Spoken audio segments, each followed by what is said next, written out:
Ce que j'ai à dire n'est pas facile, surtout dans une vidéo, surtout face à une caméra, surtout face à vous. Et c'est tellement pas facile que cette vidéo est la deuxième version de cette vidéo que je voulais tourner et que la première a duré 45 minutes et donc vous la retrouverez sur mon podcast parce que 45 minutes sur YouTube c'est compliqué même pour parler de choses aussi importantes. Et donc dans cette deuxième version on va essayer d'être un peu plus synthétique. C'est pas facile à dire parce que c'est difficile de mettre des mots sur ce qu'on ressent, sur ses émotions, sur ses sentiments, mais c'est nécessaire et il est important que je vous en parle. En gros, depuis quelques temps, depuis à peu près 1 an et demi, j'ai senti une énorme charge mentale, une énorme dose de stress s'accumuler et peser sur mes épaules. Et il est important que je puisse vous en faire part. Je dis depuis 1 an et demi parce que je pense que ça coïncide à peu près avec la période où mon meilleur ami et associé, Nevin, est parti s'installer en Australie et qu'on a dû inventer une toute nouvelle façon de travailler sans être côte à côte quasiment tous les jours à bosser l'un avec l'autre, virtuellement, littéralement à l'autre bout du monde au travers de 9 fuseaux horaires et avec des méthodes de travail complètement inédites qui ont généré pas mal de stress. Ce stress qui pèse sur moi, c'est aussi celui des incertitudes de la vie d'entrepreneur. Vous le savez probablement, il n'y a pas d'entrepreneur dans ma famille et quand on se lance dans la vie entrepreneuriale, personne ne vous apprend rien. On ne vous apprend pas à créer une société, à la gérer, à l'administrer, à embaucher des employés, éventuellement à la développer, à la faire fructifier, ni même à payer vos impôts ou à comprendre ce qu'est que la TVA. Donc c'est l'enfer, ça génère beaucoup de stress et c'est un stress auquel j'étais pas du tout préparé et depuis 2 ans je me mange ça de plein fouet et c'est extrêmement difficile. C'est une vie qui est remplie d'incertitudes. On ne sait pas de quoi demain sera fait, on ne sait pas si demain on va pouvoir bouffer, on ne sait pas si demain on va pouvoir continuer à être autonome et à vivre de sa passion et c'est très compliqué. Il y a évidemment le stress de la période du Covid, de cette crise sanitaire mondiale qui a touché tout le monde et même si j'ai conscience d'avoir la chance de pouvoir bouger un peu plus que tout le monde et être indépendant géographiquement, j'ai pas besoin de rester dans une ville spéciale pour pouvoir travailler et faire avancer mes entreprises sans parler de vaccins, de pass sanitaire, etc. Ça impose un stress permanent et une espèce d'incertitude en demi-teinte, une espèce de flou artistique global qui est relativement éprouvant depuis 1 an et demi, je dois dire.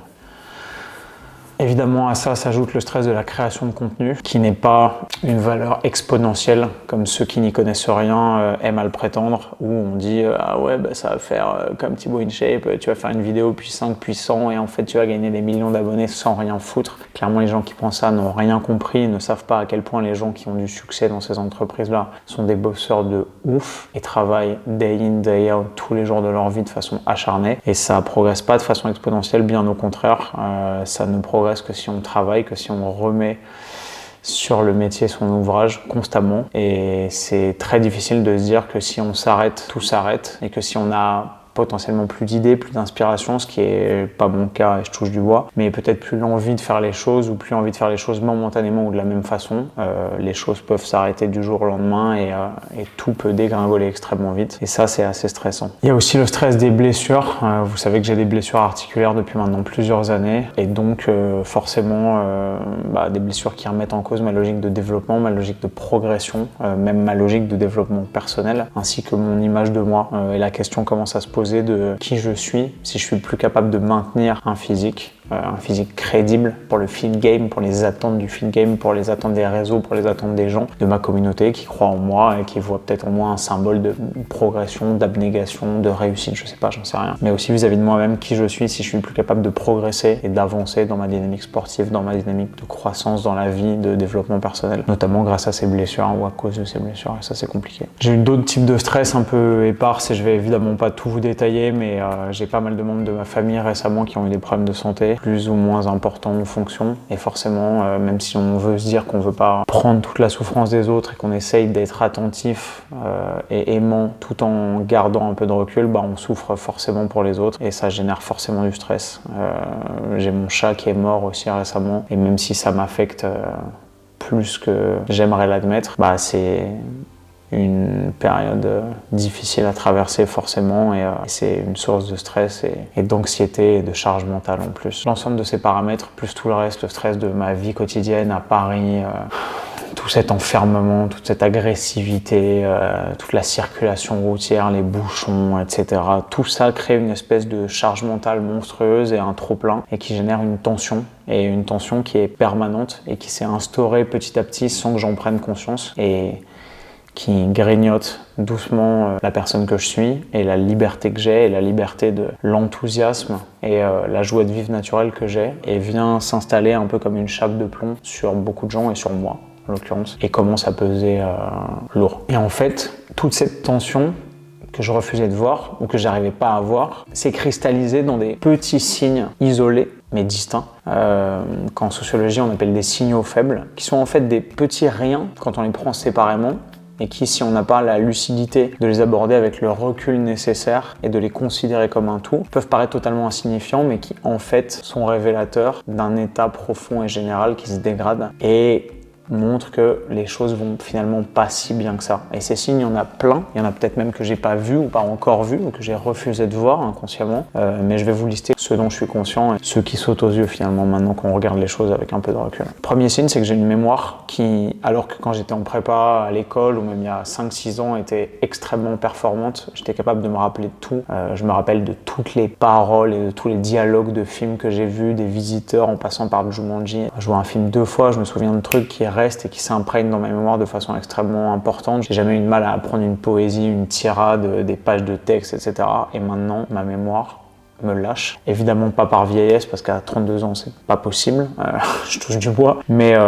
parce que tout simplement, la charge mentale qui s'est accumulée à côté et l'ensemble du stress que j'ai dans ma vie quotidienne à cause des paramètres que je vous ai énoncés prend tellement de place que j'ai plus d'espace mémoire. Tout simplement, j'ai plus de mémoire vive disponible pour pouvoir prêter attention à ce que me raconte ma nana, pour pouvoir me souvenir d'événements dans mon calendrier personnel ou professionnel, pour pouvoir me rappeler de ce que mes proches m'ont raconté ou de avec qui j'ai eu telle ou telle discussion. Et ça, c'est extrêmement préoccupant.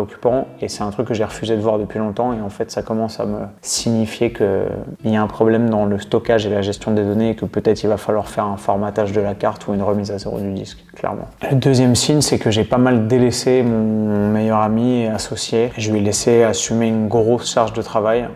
littéralement parce que je ressentais trop de stress et que j'arrivais même plus à me concentrer sur mon boulot, j'oubliais plein de trucs, j'étais pas professionnel, et en fait je l'ai laissé par défaut encaisser pour deux une charge mentale et une charge de stress, une charge de travail monumentale. Et je m'en suis rendu compte qu'après, parce que sur le coup, je me disais ah ouais, j'ai plein d'autres trucs à faire, et je me mentais en m'enfermant dans d'autres trucs, YouTube, l'écriture d'un bouquin, plein d'autres projets. Et sur le moment, en fait, je refusais de voir que j'étais en train de prendre l'eau de tous les côtés et que j'arrivais pas à faire face à l'ensemble des trucs. Et pour ça, j'ai chargé la mule à mon pote, qui lui aussi, évidemment, a du stress, une charge mentale et qui est humain, et qui a les mêmes sentiments que moi. Et ça a dû être d'autant plus difficile pour lui. Et je m'en veux beaucoup. Et ça, je l'ai pas vu s'instaurer petit à petit. Et quand je m'en suis rendu compte, je me suis rendu compte que je lui avais fait beaucoup de mal et que ça avait dû être très difficile pour lui. Et c'est dommage d'avoir dû en arriver là et d'avoir tiré tellement sur la corde que j'ai laissé cette situation s'installer sans la voir arriver en fait. L'autre symptôme qui est évident, c'est évidemment mon arrachage de poils de barbe, même si j'en ai parlé pas mal en vidéo, je vous ai fait des vidéos sur ce phénomène de tricotylomanie, etc. Je pensais que c'était simplement un problème isolé de façon débile, et en fait je me rends compte que maintenant ça n'est pas un problème en soi, mais que c'est le symptôme et le signe révélateur qu'il y a quelque chose d'autre, une tension que j'arrive pas à résoudre, une angoisse plus profonde sur laquelle j'arrive pas à prendre le contrôle, ou que j'arrive pas à laisser s'exprimer, ou sur laquelle j'arrive pas à lâcher prise, je sais pas, et qui s'exprime de cette façon-là. Pour paraphraser un psychiatre dont je lis le bouquin qui s'appelle le Dr Seznec, on revient en fait en situation de stress ou d'angoisse à des comportements archaïques de toilettage, un peu comme les animaux qui se lèchent pas pour se laver mais qui se lèchent pour se rassurer. Et en fait nous, quand on n'est pas bien, on a tendance à se toucher, à se palper, etc. Et certaines personnes peuvent avoir tendance à s'arracher les cheveux. Heureusement je l'ai jamais fait. Moi c'est les poils de la barbe, vous le savez, et je pensais que c'était un truc très simple et isolé, que j'allais pouvoir en triompher comme ça, et en fait je me rends compte que c'est un mécanisme de fonctionnement, une programmation que j'ai qui est ancrée en moi et à laquelle je reviens en situation de stress ou d'anxiété ou de charge mentale importante. Même quand j'arrive pas à identifier une cause de stress précise, c'est pas oh je stresse, je m'arrache tous les poils, c'est pas forcément aussi simple que ça. Parfois c'est un stress diffus, une tension profonde, ancrée. C'est très difficile à identifier, mais c'est manifeste et c'est très criant maintenant quand je vois comment ça s'exprime. Il y a évidemment la problématique des calories challenge, qui est une course débile à vouloir conquérir des objectifs encore plus débiles. Bouffer 10 000 calories, bouffer 15 000 calories, ça a virtuellement pas beaucoup de sens. Et pourtant, je me suis adonné à tout ça. Ça n'a fait que fragiliser la relation que je pouvais avoir à la nourriture, à mon image de moi, à mes signaux de satiété, de plaisir alimentaire, etc. Et tout simplement nuire à mon équilibre général. J'ai aussi des problèmes d'objectifs. Je me rends compte maintenant que j'ai toutes les facilités du monde à bosser extrêmement dur pour des objectifs sublimes et extraordinaires. Atteindre un niveau de body fat avec un physique que j'ai jamais affiché, sachant qu'il va falloir que je bosse comme un chien pour ça, que je fasse une sèche relativement drastique sur la fin, que je me pousse dans le dur, que je travaille dur, etc. Ça me pose aucun problème, paradoxalement. Et par contre, ce qui me pose problème, c'est d'accepter maintenant que je peux avoir un deuxième niveau de productivité où je vais pas poursuivre un physique de compétition, où je vais simplement travailler, parce que ça nécessite quand même du travail, pour non pas atteindre un truc que j'ai jamais atteint, mais maintenir tout ce que j'ai déjà réussi à bâtir et à gravir comme succès dans l'ensemble de ma vie. Et travailler un peu pour maintenir un peu, ça m'est beaucoup plus difficile que travailler énormément pour atteindre un truc absolument exceptionnel. Parce que le seul mode de fonctionnement que j'ai, si je travaille pas comme un ouf de façon passionnée pour atteindre un truc incroyable, c'est ne plus travailler du tout parce que je suis pas motivé par quoi que ce soit en fait. Et ça, je pense que c'est très problématique et qu'il faut que j'apprenne à profiter de la vie que j'ai bâtie et de la liberté, de l'indépendance que j'ai réussi à construire, qui est absolument magnifique et c'est un succès monstrueux, simplement pour ce que c'est, sans avoir à rechercher plus, à développer plus ou à faire forcément mieux parce que c'est pas forcément nécessaire. Du coup, je sentais monter un truc sans accepter de mettre des mots dessus ou des émotions dessus, sans accepter qu'il y avait un problème. Je me sentais un peu down, un peu triste, et forcément ça a affecté mon contenu quand tu as moins envie de poster naturellement des photos, de faire des stories, de filmer des vidéos parce que tu te sens pas bien dans tes pompes, pas forcément bien dans ton assiette, ou aussi parce que j'ai toujours incarné ce personnage super enthousiaste et super positif et super upbeat et que c'est difficile de descendre de ça et de montrer aux gens autre chose parce qu'il y a une dissonance cognitive. Si vous voyez Antoine sourire tout le temps et toujours au top, le jour où vous le voyez faire la gueule, vous dites il y a un problème, alors qu'on est tous humains et qu'on a tous le droit d'être un peu moins bien et d'avoir des périodes un peu de passage à vide. Et du coup, tu te fais plus tellement confiance et tu t'accordes plus le droit à l'échec et tu penses que tout le monde t'attend au tournant et du coup moins tu communiques, plus quand tu vas communiquer il va y avoir d'enjeux et tu vas te mettre de pression et c'est un cercle vicieux qui est hyper désagréable et qui a fait disparaître, pas complètement mais petit à petit, l'aspect ludique et la joie de vivre que j'avais dans la création de contenu et le fait de faire les choses pour le plaisir ou pour me marrer. Et maintenant j'ai l'impression que les choses sont plus graves et plus riches de conséquences ou lourdes de conséquences en tout cas, et ça c'est embêtant pour la façon dont je travaille et dont j'évolue. Ce qui m'a mis la puce à l'oreille, c'est que certains de mes proches ont dit, et m'ont pas dit à moi, ont dit à ma meuf, lui ont demandé si j'allais bien, si j'avais pas de problème. Et même certains de mes clients ont demandé à mon agent si j'avais pas un souci dans ma vie personnelle ou si j'avais pas eu genre un décès dans ma famille. Et c'est là que je me suis rendu compte que déjà pour qu'ils posent la question, c'était que c'était perceptible et que c'était important. Et surtout pour qu'ils la posent à quelqu'un d'autre que moi, c'était un vrai problème et que c'était sans doute beaucoup plus grave que ce que je pensais parce que ça se sentait de l'extérieur que j'étais probablement pas bien dans ma peau en ce moment. Et même la façon dont j'ai créé les stories que j'ai créé récemment et qui ont cartonné parce que ça marche très bien bizarrement sur Instagram, ces stories, vous savez, le bon blanc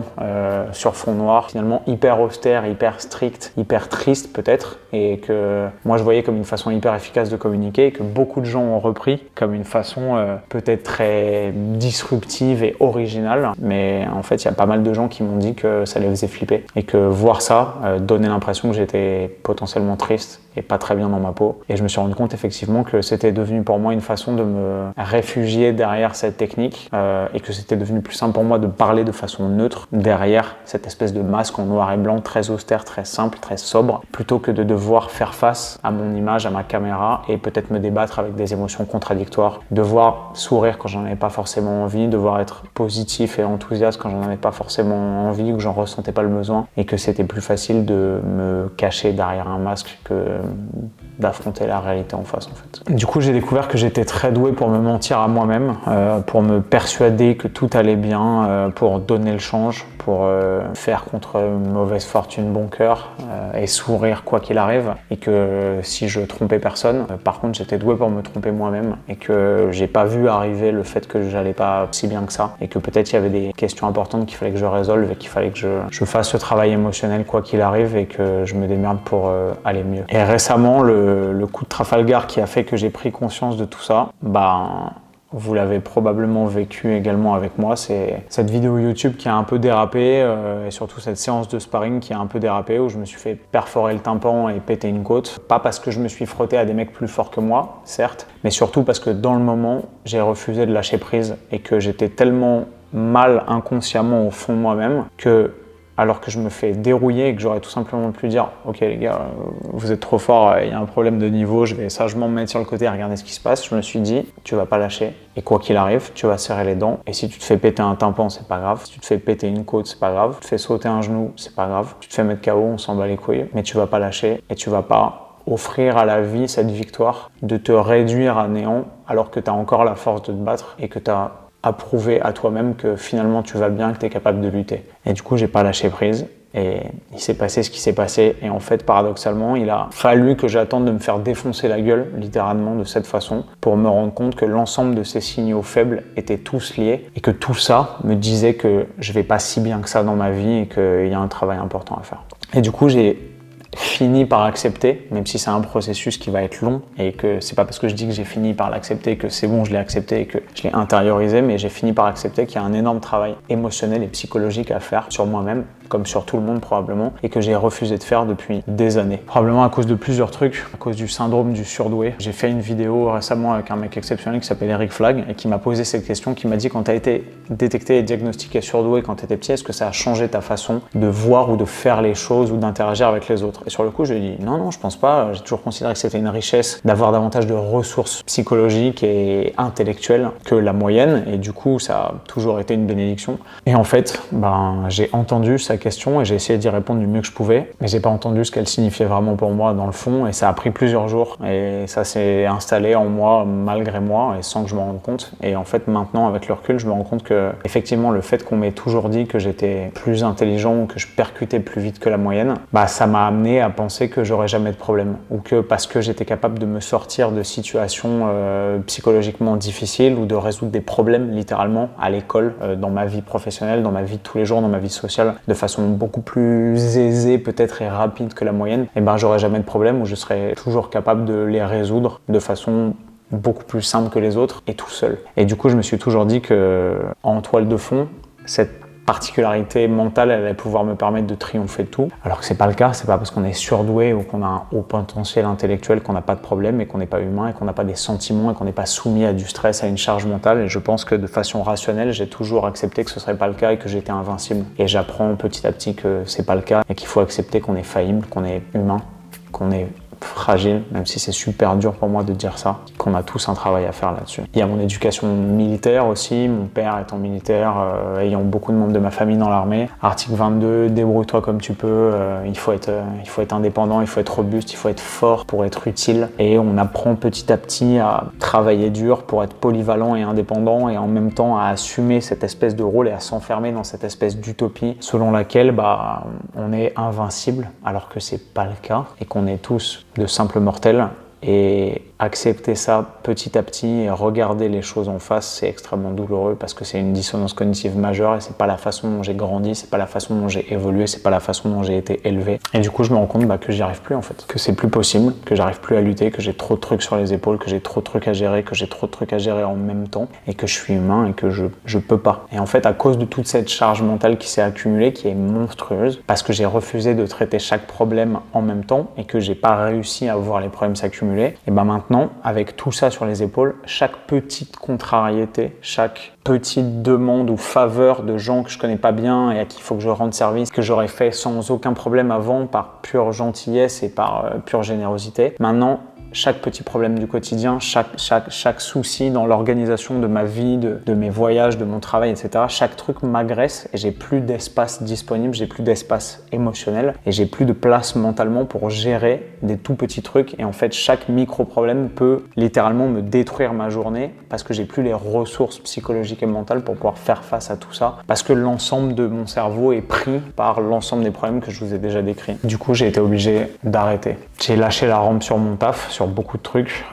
J'ai essayé de me désintoxiquer des réseaux sociaux, mais en fait, c'est pas que j'utilisais trop les réseaux sociaux, même si c'est le cas. Je pense que c'est surtout que j'avais besoin de temps pour moi et que me perdre dans cette espèce de labyrinthe des réseaux sociaux et de contemplation de la vie des autres, ça m'aidait pas à régler mes problèmes. Je sais pas, ça doit faire 2 semaines que j'ai pas fait une story Instagram parce que je me suis complètement détaché de ça pour essayer de me concentrer sur ce qui compte vraiment. Et ça paraît débile, mais dormir plus, prendre du temps pour moi, faire les choses de la façon dont j'ai envie de les faire. Comme j'étais en en roue libre là-dessus, je me suis rendu compte que j'ai eu des épisodes d'arrachage de poils alors que ça fait un moment que ça m'était plus arrivé. Ça fait peut-être 2-3 mois que je m'étais arraché aucun poil et là ça revient et je me dis ok. Pourquoi? Et bizarrement, je me suis également complètement laissé aller sur la bouffe. Et même si j'étais parti d'une période de sèche très drastique où je suis descendu très très bas, genre à 65 kg, forcément il allait falloir que je remonte. Mais je suis remonté de façon totalement incontrôlée et j'ai repris 8 kg en 2 mois. Je suis allé faire un DEXA-scan, je vous en parlerai dans une prochaine vidéo. Le bilan, il est pas catastrophique, il est pas dramatique, mais il est flippant de voir à quel point j'ai pu péter un câble et me laisser aller à tel point que je savais plus qui j'étais. J'ai une espèce de dissolution de l'ego qui fait que je sais plus si j'ai vraiment envie d'être en forme et d'avoir un super physique et de manger mon quota de protéines par repas, etc.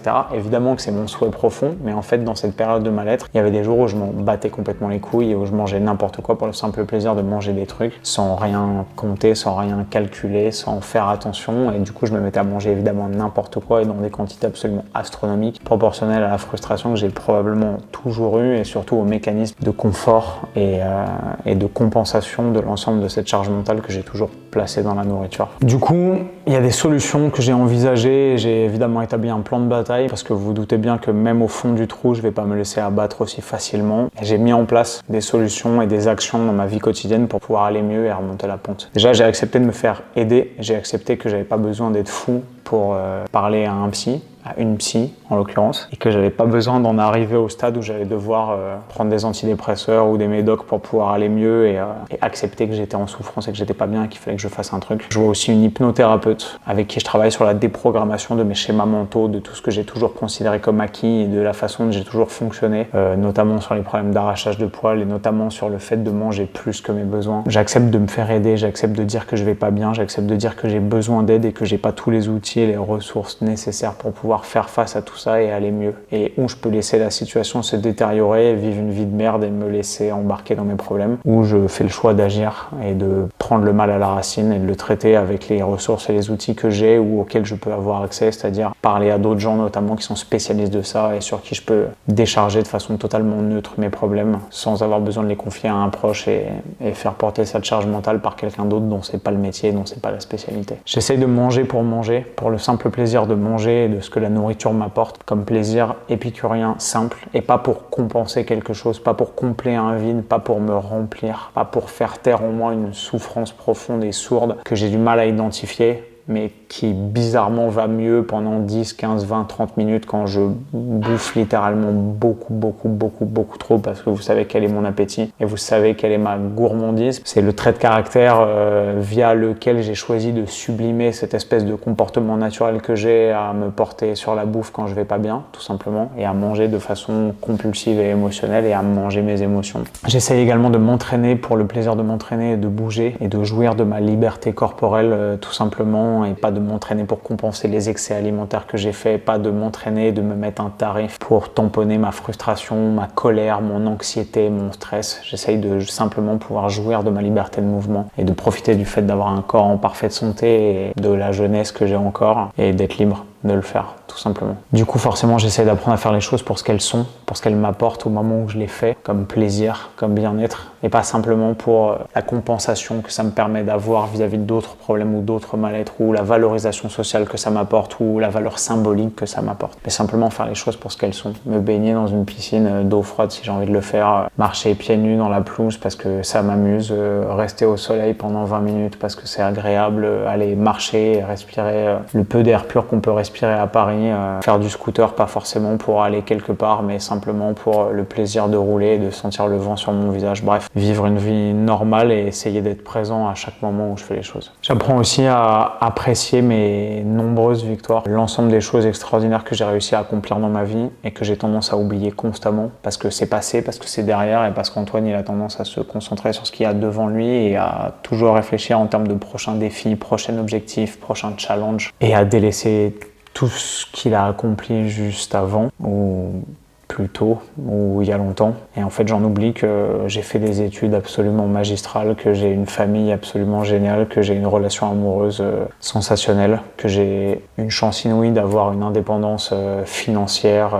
émotionnelle, géographique professionnelle hallucinante et que j'ai probablement plus de chance dans ma vie quotidienne que 90% des gens, et que même si c'est pas parce qu'on est au-dessus de là où on a commencé quand on a commencé à sortir les doigts du cul que forcément on n'a pas de problème, mais j'essaye de relativiser et surtout d'apprécier tout ça et de me rendre compte que je peux bosser un tout petit peu pour maintenir tout ça et que c'est déjà génialissime et que j'ai pas besoin de bosser comme un chien forcément pour atteindre des objectifs de croissance et de développement et faire toujours mieux et aller chercher toujours plus, et que le plaisir il est dans le fait d'apprécier ce qu'on a déjà aussi avant de devoir forcément développer et atteindre plus et avoir plus et obtenir plus et gagner plus et construire plus, etc. Un des enjeux pour moi du coup en termes de solutions, ça va être également d'apprendre à être plutôt que faire, parce qu'on est toujours affairé à faire tout un tas de trucs et que la société nous pousse à faire preuve de productivité, à entreprendre de nouveaux projets, à créer de nouveaux trucs, à acheter, à consommer, à manger, à voyager, etc. sans cesse. Alors que le but de tout être humain, c'est avant tout d'apprendre à être, et que savoir être, c'est extrêmement difficile, mais c'est la base de tout, et que si je savais être simplement plutôt que de devoir constamment courir après des réalisations ou des accomplissements, bah, je serais probablement plus heureux dans la vie que j'ai et j'arriverais probablement beaucoup mieux à profiter de ce que j'ai bâti et qui est déjà là et qui est déjà extraordinaire. Je vais apprendre à demander de l'aide aussi, parce que je suis humain et qu'on a tous besoin d'être aidé à un moment, et que c'est pas parce que j'ai toujours le sourire et que je suis quelqu'un de naturellement positif que je peux pas avoir besoin d'aide, avoir besoin de plus fort, de plus expérimenté, ou de personnes qui ont davantage d'outils, de ressources différentes des miennes et qui peuvent m'aider à avancer ou à prendre du recul sur ma propre situation et à mettre en place des choses qui me permettent d'aller mieux. Et surtout, je pense que je vais apprendre à penser en dehors du cadre, à think outside the box, et à envoyer péter l'ensemble du contexte si le contexte me plaît pas. Je vois de moins en moins pourquoi je resterai à Paris, qui est une ville dans laquelle tous ceux qui y restent suffisamment longtemps finissent par péter les plombs ou se sentir agressés en permanence par tout, par la circulation, par les incivilités, par le danger, par les agressions physiques, par la mauvaise humeur, par la grisaille, par la morosité ambiante, par la météo, par la pluie, par tout en fait, par les prix, par le coût de la vie totalement illogique et exponentiel, etc. Et je pense que si vous me voyez au soleil dans pas longtemps, ce sera la meilleure chose qui puisse m'arriver, parce que je me rends compte que j'ai plus aucune raison de vivre dans cette ville et que j'y étais resté pour les mauvaises raisons, pour le business, pour être à côté d'eux, pour être proche de ce qui se passe. Il n'y a plus pour moi de raison de rester ici et de m'imposer ce stress permanent, alors que j'ai la chance de pouvoir bosser d'où je veux et faire ce que je veux de ma vie en fait. Ces vidéos, celles-ci comme de nombreuses autres, je me rends compte qu'elles ont le mérite de probablement en aider certains d'entre vous, et je vous en remercie si c'est le cas et que vous trouvez dans mes paroles un apaisement ou des solutions, ou peut-être une petite fenêtre ouverte sur un espoir quelque part, c'est génial. Mais elles ont aussi une vertu cathartique, et vous parler face caméra, ça me permet aussi de vocaliser mes problèmes et de mettre des mots sur mes émotions. Et je suis quelqu'un d'extrêmement vocal et j'ai toujours eu une aisance à parler, mais bizarrement j'ai du mal à identifier mes propres problèmes si j'en parle pas. Et on est peut-être tous pareils dans une certaine mesure, mais du coup en parler et vocaliser tout ça, ça me permet d'aller mieux, et je vous en remercie. Et du coup, la moindre des choses pour moi, c'est ce que je vous dois, c'est cette transparence et cette honnêteté. Et si cette honnêteté vous aide à voir que déjà je suis quelqu'un de totalement normal et comme vous, et que tout le monde peut arriver à des périodes difficiles, à des périodes de passage à vide, à des périodes de souffrance, et que ça vous aide à relativiser vos problèmes, votre stress, votre charge mentale et votre anxiété, j'en suis heureux, parce que c'est la moindre des choses que je puisse faire pour vous. Merci à tous mes proches, merci à ma famille, merci à mon agent qui continue à faire au quotidien un travail extraordinaire pour m'aider à remonter la pente et à me reconstruire, à me construire de façon intelligente. Merci à mes potes, merci à Nevin, merci à ma meuf évidemment, sur qui je me repose très clairement depuis un long moment, et qui, tout en portant mes problèmes et mon mal-être, arrive à, de son côté, développer des projets et se développer personnellement et mûrir et grandir d'une façon absolument hallucinante, et exprimer la richesse de sa personnalité et de sa force mentale au travers tout un tas de nouveaux accomplissements qui sont incroyables de façon totalement magistrale. Merci à tous et merci à vous, parce que je serais pas là sans vous probablement, ou en tout cas j'en serais pas là, j'aurais peut-être fait totalement autre chose de ma vie, et et je vivrai pas en parlant face à une caméra parce que c'est aussi une des façons dont je paye la bouffe qu'il y a sur ma table au quotidien et ça je le dois à vous et c'est vraiment très cool. Donc si cette vidéo a pu vous aider, bah, vous savez quoi faire. Je vous remercie et j'espère que je serai capable d'en produire encore beaucoup qui vous aideront à avancer dans la vie, à prendre du recul ou à tout simplement vous divertir et à vous permettre de voir que la vie est belle et qu'il n'y a pas de temps à perdre pour en profiter. Je vous aime.